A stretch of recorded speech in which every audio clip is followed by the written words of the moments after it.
Election commission of Pakistan کے دفتر کے باہر جماعت اسلامی کراچی کے زیر اہتمام لگایا گیا احتجاجی کیمپ پولیس نے اکھاڑ دیا، جبکہ وہاں موجود 1 درجن سے زائد کارکنان کو بھی حراست میں لینے کے بعد رہا کر دیا گیا۔ قائم مقام امر جماعت اسلامی کراچی مسلم پرویز نے ادارہ نور حق میں پریس کانفرنس سے خطاب کرتے ہوئے کہا کہ ایسا لگتا ہے کہ سندھ حکومت دستور و قانون کی خلاف ورزی کر رہی ہے۔ دستور ہمیں اجازت دیتا ہے کہ ہم اپنی رائے کا اظہار ہر جگہ کر سکتے ہیں۔ آج ہم آئین و دستور کے مطابق پریس کے سامنے اپنی رائے کا اظہار کر رہے تھے۔ پیپلز پارٹی نے فسطائیت کا مظاہرہ کرتے ہوئے جماعت کے کارکنان کو گرفتار کیا گیا۔ الیکشن کمیشن نے انتخابات میں دھاندلی کی ہے اور ہم الیکشن کمیشن کے دفتر کے سامنے احتجاج ریکارڈ کروائیں گے۔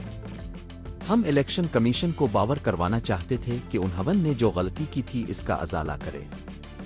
فارم 47 کی پیداوار خود جانتے ہیں کہ وہ عوام کے نمائندے نہیں ہیں۔ جماعت اسلامی پاکستان کے امیر حافظ نعیم الرحمان نے اخلاقی جرأت کا مظاہرہ کیا اور اپنی نشست سے برات کا مظاہرہ کیا۔ ہم سندھ حکومت کی نااہلی اور کراچی کے اداروں پر قبضے کے خلاف 14 فروری کو سندھ اسمبلی کے باہر ہر صورت دھرنا دیں گے۔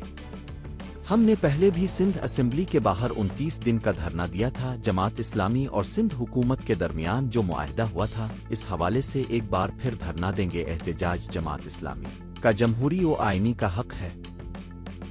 جب تک دستور کے مطابق اختیارات نچلی سطح پر منتقل نہیں ہوں گے، ہمارا احتجاج جاری رہے گا۔ 14 فروری کے دھرنے میں کراچی کے تمام مسائل کو حل کے لیے آواز بلند کی جائے گی۔ گرفتاریاں جماعت اسلامی کی جدوجہد کو کبھی بھی روک نہیں سکتی۔ امرائے اضلاع کو ہمارے ساتھ گرفتار کیا گیا، ہمارے کارکنان کو گرفتار کیا گیا اور یہ مجموعی تعداد میں 19 لوگ تھے۔ سوال یہ پیدا ہوتا ہے کہ اگر ہمیں کوئی بات کرنی ہو تو کیا ہم گھر میں بیٹھ کر کیا کریں؟ ایسا نہیں ہو سکتا۔ جہاں پر جس نے جو غلطی کی ہے اس کی غلطی کو وہیں پر دہرایا بھی جائے گا، بتایا بھی جائے گا اور اس کو یہ بھی باور کرایا جائے گا کہ اس کو اس کی تصحیح کرنی ہے۔ الیکشن کمیشن نے یہ غلطیاں کی ہیں، جس وجہ سے بھی کی ہیں، جیسے بھی کی ہیں۔ یوں تو پاکستان بھر میں کبھی بھی کوئی انتخاب فیئر اور الیکشن نہیں ہوا، جسے ہم کہتے ہیں صاف ستھرا شفاف انتخاب کبھی نہیں ہوا۔